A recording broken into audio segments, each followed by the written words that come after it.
मंडळी, हा टीआरपीचा जमाना आहे. टीआरपीच्या शर्यतीत टिकून राहण्यासाठी सध्या सर्वच प्रमुख वाहिन्यांवर नवनवीन मालिकांची रेलचेल पाहायला मिळते.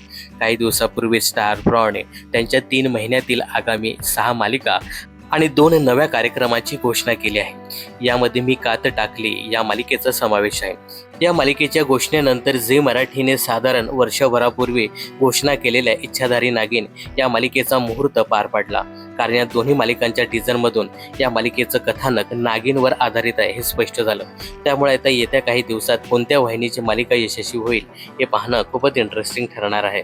साधारणतः झी मराठीने नोव्हेंबर 2024 मध्ये इच्छाधारी नागिन या मालिकेची घोषणा केली.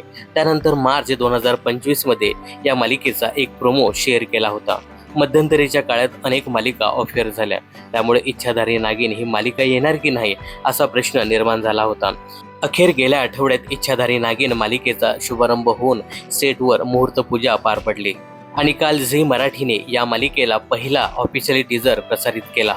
तर इच्छाधारी नागिन या मालिकेत प्रसिद्ध मराठी अभिनेत्री गौरी शेळगावकर प्रमुख भूमिका साकारताना दिसणार आहे.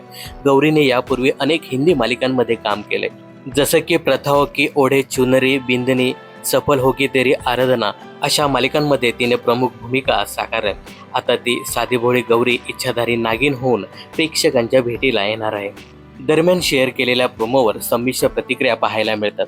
काही जणांना गौरी नागिनच्या रूपात आवडले, तर काहींना मात्र गौरी खटकलेली पाहायला मिळते.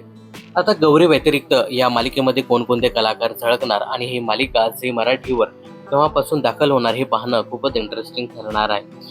तर इच्छाधारी नागिन या नव्या मालिकेबद्दल तुमचं काय मत आहे कमेंट्स करून नक्की सांगा.